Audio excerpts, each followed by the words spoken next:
नमस्कार, आप देख रहे हैं द न्यूज आर्टिकल। सबसे बड़ी खबर सुप्रीम कोर्ट से आई है। जिसका डर था वही हो गया है। जिस तरीके से एससी एसटी के आरक्षण पर खतरे मंडरा रहे हैं, वो कहीं न कहीं सरकार या फिर सुप्रीम कोर्ट से मंडरा रहे हैं। क्या है सुप्रीम कोर्ट का फैसला? सुप्रीम कोर्ट के फैसले से बदल जाएंगे आरक्षण के नियम। पढ़ें, कोटे में कोटे के क्या है मायने। मतलब कोटे में कोटा देने का जो है वो वर्गीकरण करने का अधिकार अब सुप्रीम कोर्ट ने राज्य सरकारों को दे दिया है। सुप्रीम कोर्ट ने एससी एसटी वर्ग के आरक्षण के वर्गीकरण की मंजूरी दे दी है और यानी मौजूदा कोटे के अंदर अलग अलग जातियों को कोटा बनाया जा सकेगा। इसके लिए कोर्ट से अपना ही 20 साल पुराना फैसला पलट दिया है। कोर्ट ने जो फैसला 20 साल पुराना था वो अपना पलट दिया है। अब वही आ गया है कि यस, बाबा साहब ने एससी एसटी बनाया था। अब एससी एसटी के अंदर भी जातियों का विभाजन करके वही आ गया है दौर की, मतलब फूट डालो राज करो। जिस तरीके से एससी एसटी के लोग, ओबीसी के लोग एकजुट हो रहे हैं लगातार और अपने संवैधानिक अधिकार के लिए जागरूक हो रहे हैं, उसी तरीके से जो है पॉलिटिकल पार्टियां और तमाम तरीके के, मतलब उस तरीके के लोग जो नहीं चाहते कि एससी एसटी ओबीसी एकत्रित हों और वो अपनी सत्ता में आ सकें, इसीलिए उनको इस तरीके से विभाजन किया जाए ताकि आगे वो आने वाले भविष्य में किसी प्रकार का किसी को एक दूसरे की मदद ना करें। क्योंकि एससी का आरक्षण आज उसी प्रकार से, मतलब जातियों के आधार पर अलग अलग कर दिया जाएगा तो एक जाति दूसरी जाति की तरफ खड़ी नहीं होगी, क्योंकि वो कहेगी कि हमें तो इसका लाभ मिल नहीं रहा है तो हम आपके पक्ष में क्यों खड़े हों। मामला पूरा यही है। और जिस तरीके से वैसे भी सरकारें जिस तरीके से प्राइवेटाइजेशन मतलब कर रही हैं, जो हर चीज, मतलब हर कंपनियां लगभग सरकारी जो है उसको प्राइवेट किया जा रहा है, जिस तरीके से नौकरियां खत्म की जा रही हैं, लग रहा है कि उसी तरीके से जो है सब कुछ आरक्षण की वजह से ही किया जा रहा है। वहीं अगर जब सरकारें नहीं कर पाती हैं तो क्या लगता है कि जो है सुप्रीम कोर्ट से ऐसा फैसला लिखवा दिया जाए। तो यही मामला है आरक्षण को खत्म करने का। और वैसे भी आरक्षण जो है वो कोई गरीबी उन्मूलन कार्यक्रम नहीं है। ये जातियों के उत्पीड़न की वजह से दिया गया था। जो जाति जो है जिस तरीके से जिनका शोषण किया गया पहले, और जो जाति दबा दबा के जिनको रखा गया और उनको न पढ़ने का अधिकार था, हजारों साल का उत्पीड़न की वजह से आरक्षण दिया गया था संविधान में। उसी की वजह से आज जो है कुछ लोग नौकरी पा गए हैं, थोड़ा समानता का मतलब हुआ है। लेकिन आज भी इस देश की जाति सबसे बड़ी प्रथा है और जाति के बिना कुछ होता नहीं है। जाति इस देश की सबसे बड़ी खाई है। उस खाई को खत्म करने के लिए इस तरीके से जो है और बढ़ावा मिलेगा, क्योंकि एक दूसरे से जाति का पक्ष लेने के लिए कोई खड़ा नहीं होगा। इसीलिए ये आरक्षण जो किस तरीके से आरक्षण पर, एससी एसटी के आरक्षण पर प्रभाव पड़ रहा है और आरक्षण को खत्म किया जा रहा है, इसमें बहुत ही, मतलब जो है बहुजन समाज के लोग इसमें जो है बहुत ज्यादा नाराज हैं। और जो एक्टिविस्ट लोग हैं, प्रोफेसर हैं, जो उसके बारे में बता रहे हैं कि ये बहुत ही बड़ा मामला है कि इस तरीके से आगे चल के एससी एसटी पर भी हमले हो सकते हैं। तो मैं आपको बता दूं किस तरीके से लगातार सरकारें जो है इस चीज की साजिश रच रही हैं कि कैसे ना कैसे करके आरक्षण को खत्म किया जाए। लेकिन मैं आपको बता दूं किस तरीके से जो है प्रकाश अंबेडकर ने इस पर क्या कहा है। बहुत ही संविधान की, प्रकाश अंबेडकर जी जो हैं वो डॉक्टर भीमराव अंबेडकर के पोते हैं। उन्होंने कहा है संविधान की मूल भावना के खिलाफ है एससी का फैसला। मतलब सुप्रीम कोर्ट का जो फैसला है वो संविधान की मूल भावना के खिलाफ है। एससी एसटी उप वर्गीकरण पर क्यों भड़के अंबेडकर के पोते। एससी सब क्लासिफिकेशन रूलिंग। प्रकाश अंबेडकर ने कहा कि राज्य अनुसूचित जाति जनजाति उप वर्गीकरण करने के लिए उपयुक्त अथॉरिटी नहीं है। उन्होंने कहा कि जरूरी भी है तो यह संसद द्वारा ही किया जाना चाहिए। उसके आगे लिखते हैं कि संविधान निर्माता डॉक्टर भीमराव अंबेडकर के पोते और वंचित बहुजन अघाड़ी यानी बीबीए के अध्यक्ष प्रकाश अंबेडकर ने सुप्रीम कोर्ट की 7 जजों की संविधान पीठ के उस फैसले की आलोचना की है जिसमें राज्यों को अनुसूचित जाति, अनुसूचित जनजाति, एससी एसटी को उप वर्गीकरण करने की अनुमति देने का फैसला किया गया है।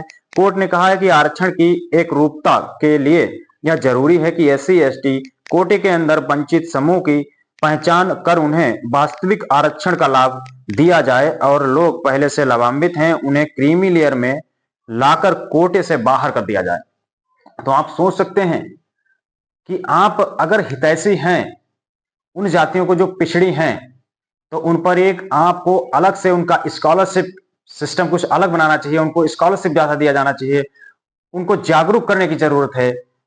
ये बताओ कि मुझे तो लगता है कि जिस तरीके से नॉट फॉर सुटेबल मतलब कर देते हैं, निकाल देते हैं कि कहते हैं ये योग्य ही नहीं है, आज भी कह देते हैं कि ये योग्य नहीं है। तो आपको बता दें कि अगर इस तरीके से बांट दिया जाएगा और जो समाज आज भी पढ़ने में पीछे है, अगर वो उसकी वैकेंसियां आएंगी तो वो तो वैसे भी जागरूक नहीं है और पढ़ने की कोशिश नहीं कर रहा, क्योंकि सरकार उस पर फोकस ही नहीं कर रही है।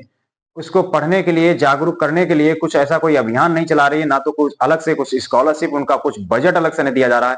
तो ऐसे में जो है वो किस तरीके से आगे बढ़ पाएंगे, हमें तो लगता है ये बिल्कुल साजिश है, क्योंकि जिस तरीके से इस वक्त नॉट फॉर सुटेबल कर दिया जाता है, तो आप आने वाले समय में जिस तरीके से जातियों का वर्गीकरण कर दिया जाएगा, उसके बाद क्या वो जो जिस तरीके से और भी ज्यादा वंचित है उन उन लोगों को किस तरीके से जो उनकी वैकेंसियां आएंगी, उनकी वैकेंसियां खाली रह जाएंगी। तो लगता है कि वो जनरल को मतलब जिस तरीके से जनरल वाले लोग उस पर कब्जा कर लेंगे, क्योंकि यही सब चल रहा है, क्योंकि आरक्षण को खत्म करने की पूरी नियत है और आरक्षण ना रहे इस देश में, यही चाहते हैं, क्योंकि जो पिछड़ा समाज है वो पिछड़ जाए और भी ज्यादा पिछड़ जाए, क्योंकि यही साजिश है।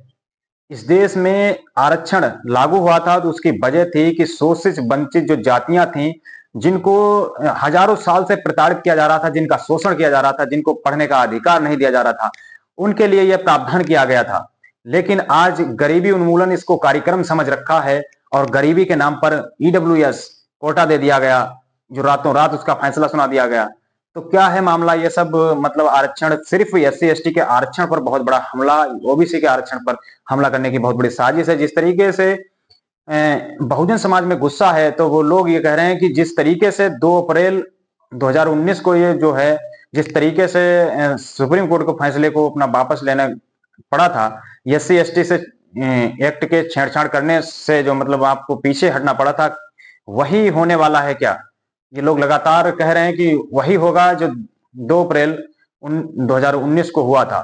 तो क्या इस तरीके से लोगों की जो है प्रतिक्रियाएं आ रही हैं, लोगों के अंदर बहुत बड़ा गुस्सा है, क्योंकि एससी एसटी के आरक्षण पर प्रहार करना ये बहुत ही बड़ी भूल होगी, क्योंकि ये बहुत ही बड़ा अन्याय भी है। क्योंकि आज भी जातियों के अनुसार आप जहां भी जाएंगे, आपको रूम भी जाति के अनुसार ही दिया जाता है। आप दिल्ली चले जाएं, मुंबई चले जाएं, आपको जाति के नाम पर रूम भी दिया जाता है। अगर पता चल जाती है कि इस जाति का व्यक्ति है, तो उसको रूम्स को खाली करवा दिया जाता है। और जाति के आधारित आज भी गांव देहात कहीं भी आप रहते हो, वहां भी उत्पीड़न होता है। आप सर्विस में भी आ गए हैं, फिर भी आपके पास, अगर आप सर्विस पर आ गए हैं, अच्छी पोस्ट पर भी हैं, फिर भी आपकी जाति पीछा नहीं छोड़ती है और जाति के अनुसार आपको प्रताड़ित किया जाता है। आपको वो मतलब शोहरत नहीं मिलती है, आपको वो हिसाब किताब नहीं मिलता है, आपको वो उस तरीके से इज्जत सम्मान नहीं मिलता है जिस तरीके से सवर्ण जातियों को मिलता है। तो आपको बता दें किस तरीके से आरक्षण पर यह बहुत बड़ी साजिश है और इस पे बहुजन समाज के लोगों को जगना चाहिए और समझना चाहिए कि आखिर कि उनके साथ क्या हो रहा है। और इसके पक्ष में इस पे लक्ष्मण यादव लिखते हैं कि 7 जजों की बेंच में 6 सवर्ण जज हैं और एससी एसटी आरक्षण पर कह रहे हैं कि सबको प्रतिनिधित्व जो है नहीं मिल रहा, इसलिए पूरे देश की जरूरत है कि जातिवार जनगणना पता चले, तो कौन सा किसका हक मार रहा है, कौन किसका हक मार रहा है ये पता चले। लेकिन जाति जनगणना सरकार करवाने को तैयार नहीं है। जिस तरीके से हमले हो रहे हैं आरक्षण पे, बहुत ही बड़ी दुखद है। सुप्रीम कोर्ट ने एससी आरक्षण के भीतर ही कोटा देने का फैसला कर लिया है, लेकिन किस आधार पर किया है सुप्रीम कोर्ट, ये सरकार के पास कोई आंकड़े नहीं है। और जिस तरीके से आरक्षण तो सुप्रीम कोर्ट में है, क्योंकि जज का बेटा जज बन रहा है, उसके रिलेशन में जज बन रहे हैं। जब आप अपना आरक्षण नहीं खत्म कर सकते, तो आप एससी एसटी जो गरीब तबका है, जो वंचित तबका है, जिसका हजारों साल से शोषण किया गया है, आप उसका आरक्षण कैसे खत्म कर सकते हैं? जिस तरीके से बहुजन समाज एकजुट हो रहा है, दर्द इस चीज का है। एससी एसटी के लोग जागरूक हो रहे हैं, दर्द इस चीज का है। बाकी आप क्या सोच रहे हैं, अपनी प्रतिक्रिया कमेंट बॉक्स में दे सकते हैं। सुप्रीम कोर्ट के फैसले पर आपकी राय है वो आप कमेंट बॉक्स में दे सकते हैं। द न्यूज आर्टिकल को आपने सब्सक्राइब नहीं किया है तो इसको सब्सक्राइब जरूर कर लें और वीडियो को ज्यादा से ज्यादा शेयर करें और वीडियो अच्छा लगा हो तो इसको लाइक भी करें। धन्यवाद।